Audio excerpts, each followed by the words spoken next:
He left off Chav Beis, the 2 dots.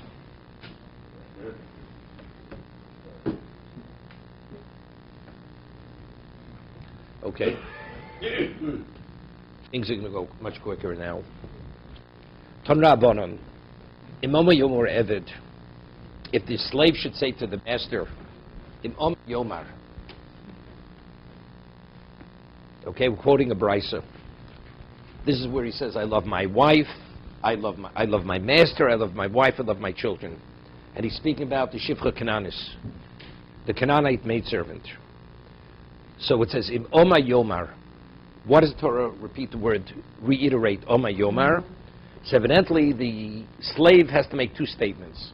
He has to repeat himself twice. The Jewish slave. Achi Yomar v'yishne.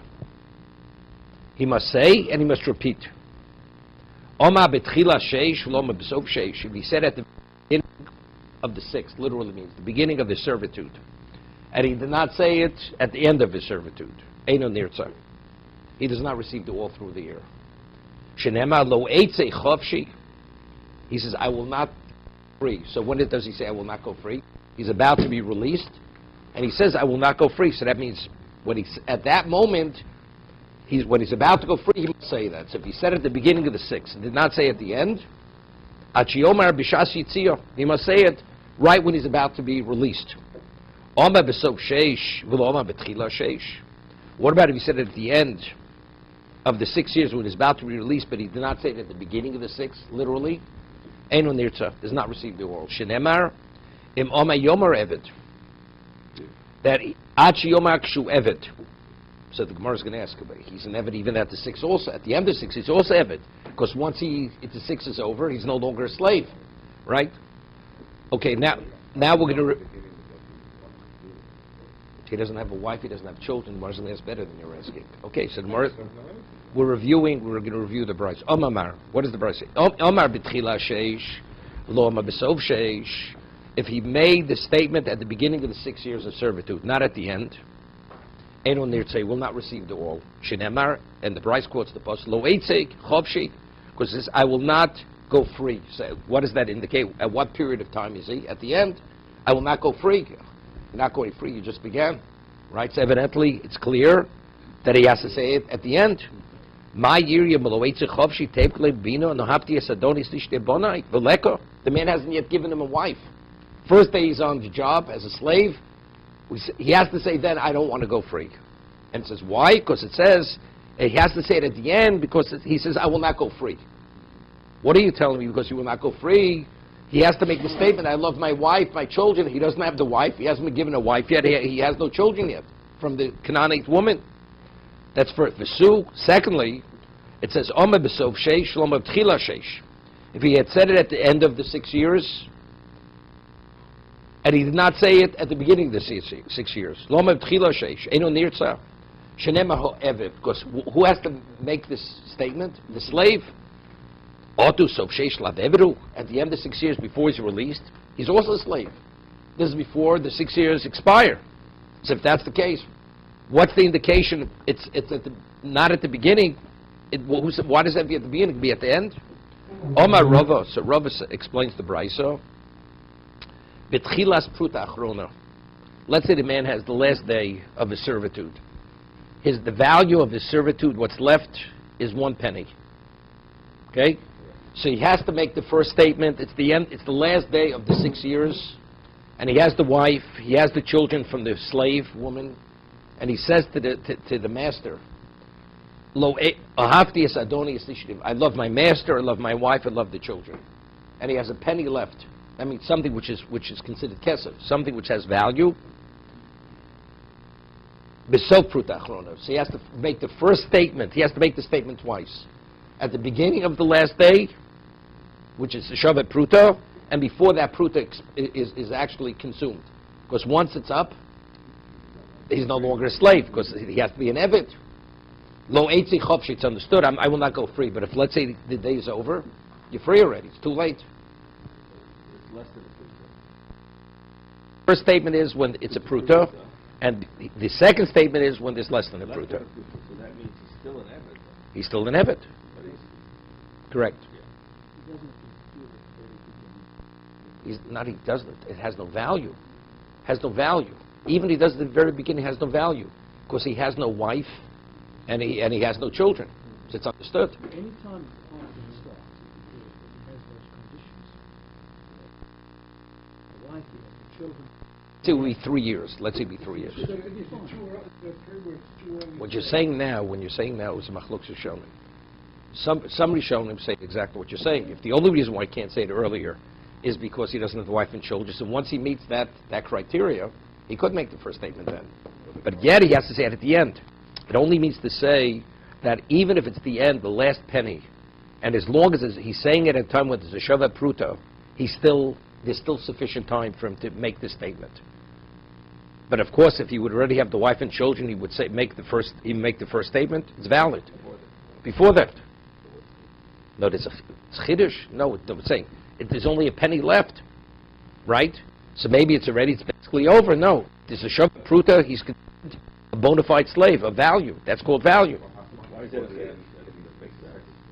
As long as the penny's not used up, because then he's no longer a slave. As long as he's still a slave. We just made it again. Does it make it the last? It does not. No, that does not be the last moment. It means as long as as long as there's something left, although it's less than Shavat Pruta, you can make the second statement. So you can do that one after 3 years, one after 4 years. He could say one at 3 years, where it's more than a Shavat Pruta, Right. and he can wait for the last moment of a servitude to make the second statement. I know, but can you do that after 5 years? Why not? Same thing. Okay, so the second Same statement thing. can be made Correct. early. Okay, let's go further. Torah Abon. Lo ishu. Ain't ishu bonim. What about he was given the maidservant? He was given the slave, and he has children from her. But his master has no wife, has no children. He's a bachelor. Right? Eino nirtza. And he says, I love my master, my wife and children. So he'd say, why not? Shemar ki ahevcho ve'es beisecho. This is Pasuk in Devarim, this is not a Mishpatim. I love you and I love your family. Man has no family. Right? You can't say, I love your family. So he has to have a wife and he has to have children. But see something interesting here. Normally, when beischa normally means wife alone. But he seems to be, beischa means more than wife. Beischa over here it means wife and children. Okay? What about l'rabu ishu bonim v'lo ein ishu bonim? What about the master has a wife and children, and he loves his master, but he doesn't have a maidservant as a wife, and he has no children, or he had no children from her. Eino nirtz shnemar hafti es adoni es ishti bonai. There's bonai. That's a basic criteria. He has to say, I love my master, my wife, and my children.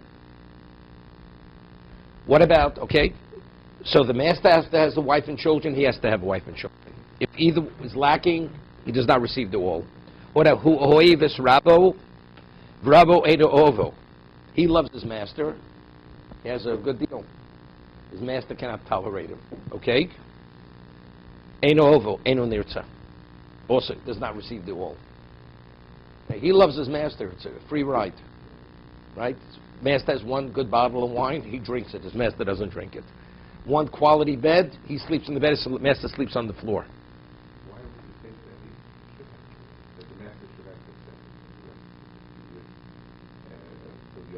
to No. He doesn't know. Let's say he does want him, but he doesn't love him. Oh, okay. Right? Financially, it's worthwhile keeping him.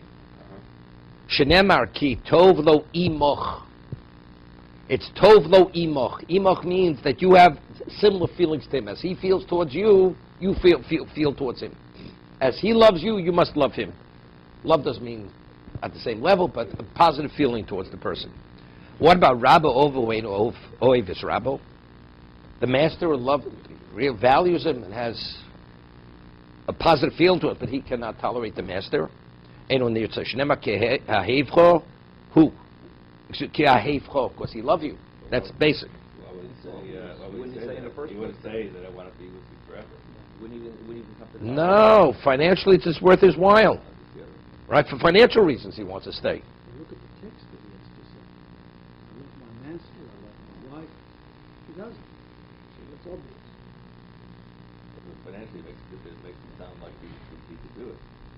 He doesn't do It seems to be, without this other pasuk, Ohavtis Adoni v'Sishri Vonai, I wouldn't know from there that the word, that love means positive feeling. That could be for financial security reasons. That the Torah mentions again, this is in Devarim, Ki Ahevcha, this is already an emotional, positive feeling towards it. Otherwise, it's totally superfluous, right?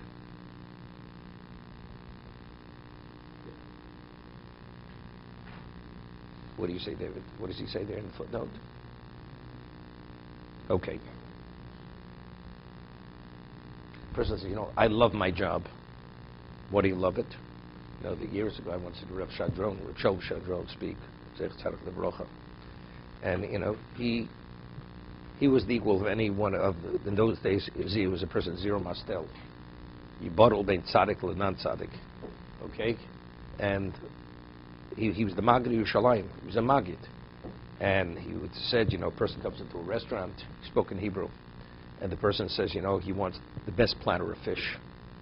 They bring out the platter of fish, garnished the way it was displayed on the tray. It was like a piece of art. And he says, what? So the waiter asks the patron, what do you want? There's such an expensive platter of fish. He says, because I love fish. So, okay, this cutlery, and he starts mutilating the fish. Mutilating. So he says to me, I thought you loved the fish. Why are you mutilating him? What are you mutilating the fish? Such a beautiful platter. It's a work of art. You're destroying it. He says, the answer is you love yourself. That's the answer. And you're only expressing you love the fish, but you really love yourself. So when it says, Kiohavtis Adoni, what, you love your master? Look, the man pays my salary. He gives me security. You ever hear these illegal air? I love America. From cradle to grave, fully covered. You don't pay a penny tax. Why not? You love it. Do you love it? You love yourself. It has nothing to do with you. No dedication, no sacrifice, nothing. So when the Torah says Ki Ahevcha in Dvorim, it's more than for the financial reasons. This is truly a positive feeling towards the master. Okay? Hu cholev rabo. What happens if he's not well? He's not a well person. The slave, and the master is healthy. Eno nirtza. Does not receive the all. Shenemar ki tov lo imoch. Tov lo imoch. They have to be on the same level. What about Rabbo cholev hu eno cholev? What about the master is not well and the slave is healthy? Is not ill? Eno nirtza. Shenemar imoch. They have to be on par. So it says imoch. Now the Gemara asks a question. Boy Bibi Barabai. What about shneim cholim? The master is not well, and the slave is not well. Is that sufficient? That's imoch. But it says tov lo imoch. My imoch binon voikoch. They have to be on par. They are on par. Both of them are not well. O dilma ki tov lo imoch binon. It's not enough to be imoch. They have to be on par. It has to be tov lo. In a good context. Not that they're both not well. Voleko teku. The Gemara leaves it unresolved. Tishbi torch kushas abayus. It leaves it unresolved. Why would you think that? It's not told. It's not told. So why should he take it? Because we learned before.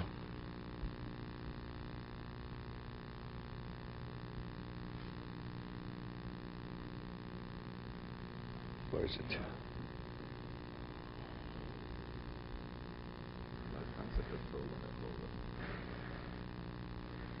We'll see. We'll see in a moment.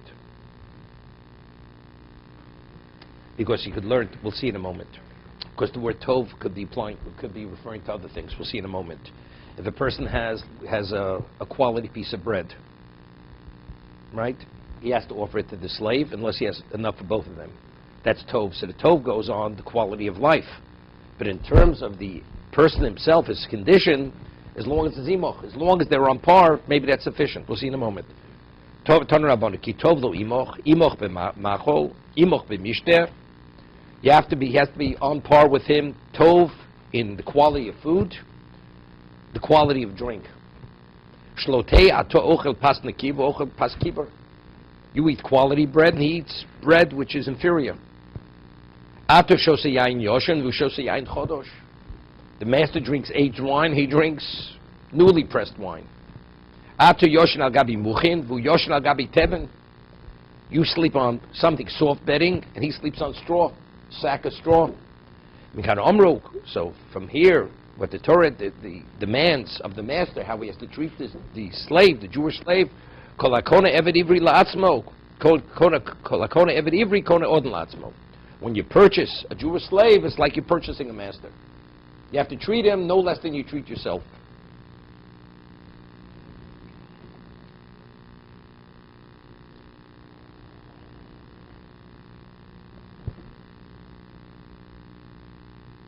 Famous story. We have an Englishman here, so I'm telling over the story.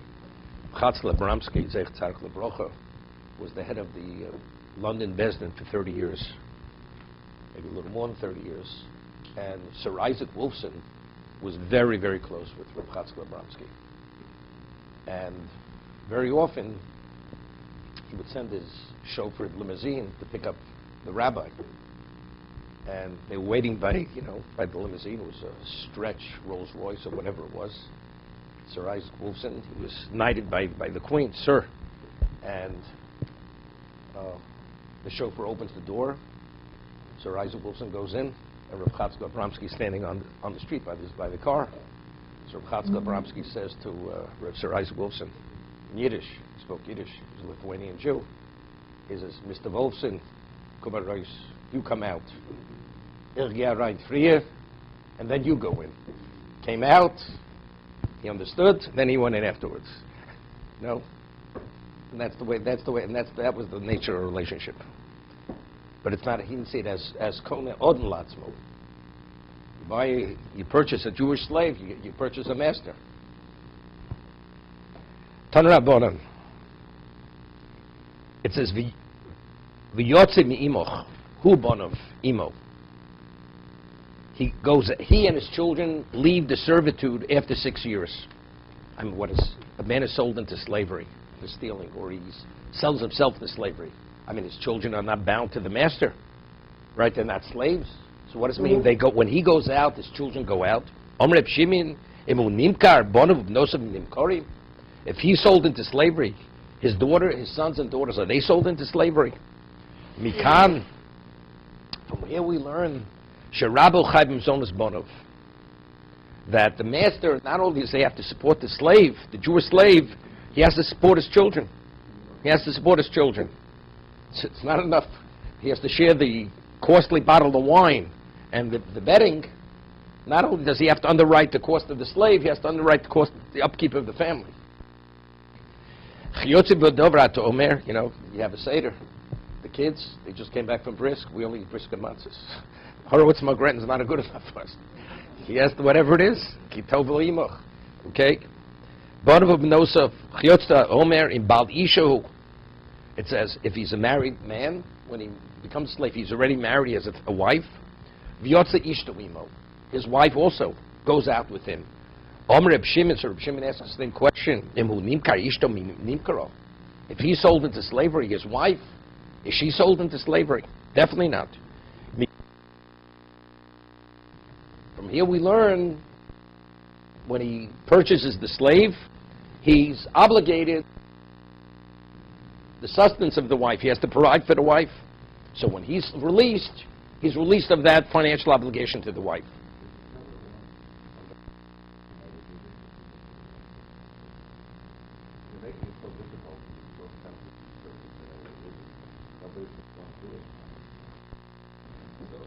It's okay. Sometimes it's worth. What about if everybody is a financial genius, and he can run your Wall Street office? It's worth it. And so you send a check to his wife. You don't have to see his wife. You don't have to see his children, and you're a man of means. So it's not infringing on your lifestyle. So it's not so terrible. So when you don't have enough, then it's kona eved latzmo. Then you have a problem. You said evidently that the amount of work he has to do has to equal exactly the amount of money he owes. His value. It was a machlokas before. It was a machlokas. It's a machlokas. He has to be, everybody agrees that if he's worth less, if he's worth more than the actual, than the service, he's definitely not sold. What about if he's worth less? Do you sell him? That was machlokas tanoim. The question I was asking, is it a net or gross? In other words, you have to carry the expenses of his wife as well. Is that put into the calculation of if it fits into the 6 years from now?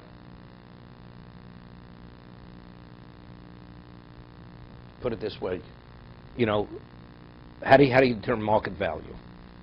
Factually, you know, a slave has greater ability, his value is greater. Lesser ability has less. So if he has a larger family, nobody's paying that. I mean, factually, nobody's going to. Right. That's just fact. Bottom line. No. We're talking about how do you evaluate this? How do you evaluate the cost of the slave? Man has 15 children, right? And each one has a voracious appetite, right? So what are you going to do? Okay. So the math is the guy can contribute $1,000 worth of value. His costs are going to be $300. So the value of this slave to you is $700. Right. Exactly. And that $700 has to match that 6 years. Right. So what would happen in ancient days if a man, big family, wife, etc., children, and he committed to a theft, an act of theft. The court wanted to sell him, couldn't, and nobody wanted to take him. So it's a debt. It's a debt. So the seller wouldn't take. What about if a woman steals? A woman is not sold into slavery, correct? It's not. So what about the debt? It's a debt. So that's how it would just be a debt. Remains a debt, correct? They garnish his wages. That's it. Into the future. So what about a person is a debtor? He can't repay the debt. So no, there's no such thing as jail. No. Okay. Okay, utzricho. Now the question is, the Torah has to go out of its way to tell us he has to assume responsibility for the children, and Torah tells us he has to assume financial responsibility for the wife. Seemingly, if the Torah is already telling us he has to assume responsibility for the wife, it's understood. That means for his family. So what does Torah have to speak about his wife and children? Or if you mention children, what do we have to mention the wife? Utzricho. Both the wife and the children have to be mentioned in terms of the master assuming financial responsibility. Diashmin bonov, mishum lo b'nei mevat umechalinu. They're not earners. They're too young to earn on their own, and since be provided for, so therefore the Torah obligates the master to assume that financial responsibility. Avalishto debas mechal umevat. She's a woman of capability. She can earn, so she has an obligation to earn.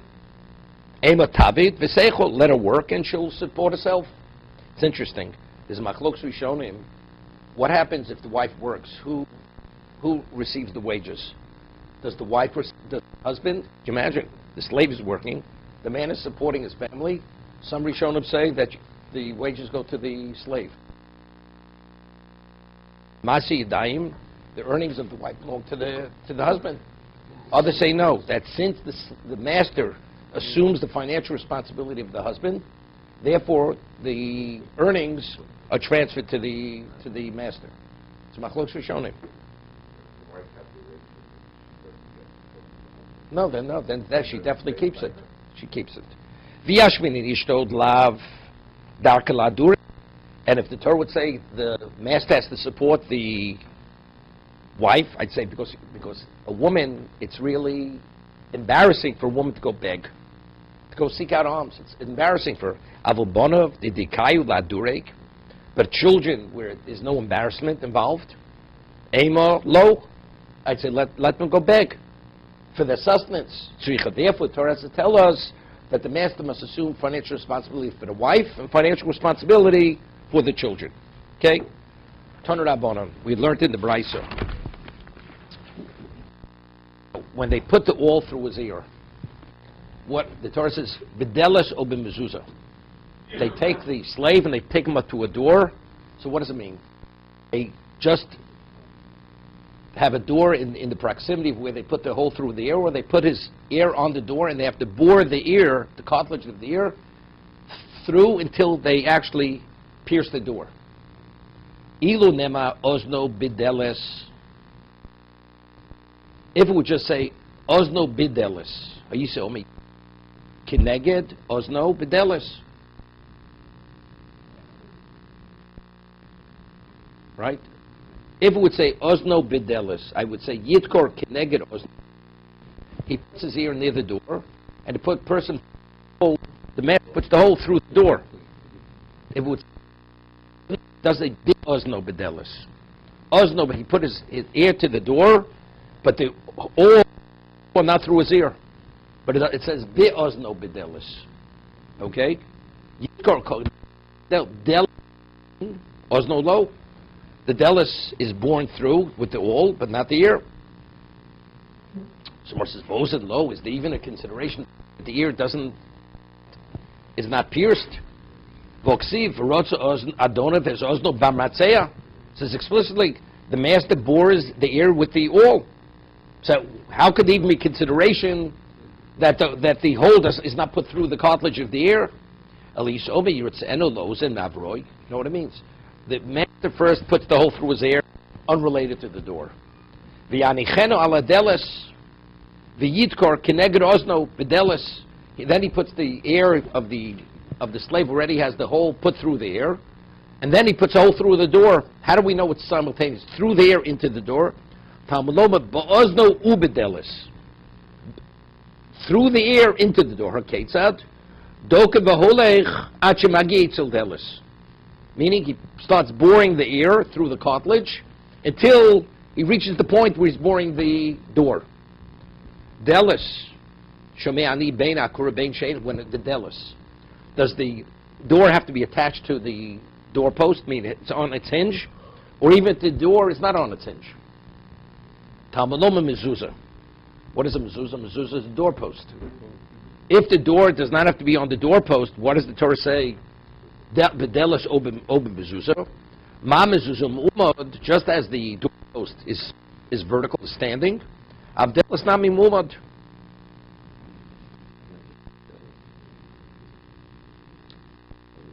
See, even though Rashi seems to be, even if it's, because Rashi says, Akura min ha-mezuzah umutelis d'oretz. It's lying flat on the ground. I don't know. I'm not sure. It would have to be on. Seemingly would have to be on the hinge. No. Just to tell me that it's vertical. That the door is not lying flat on the ground. It's not just a door.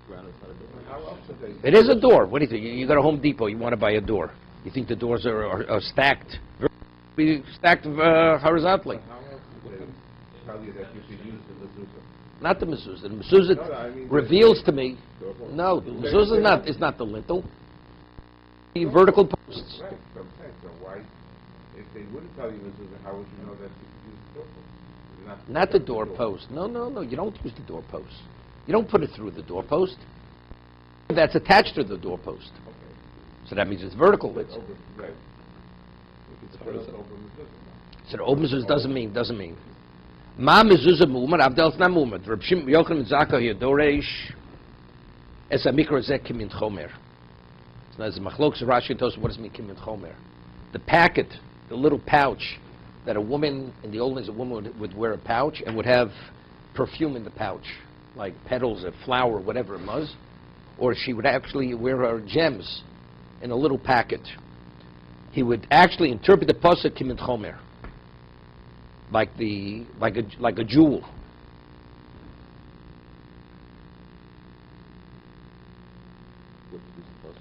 The whole concept of why you put the all through the ear, to understand why, to give us the background why the ear.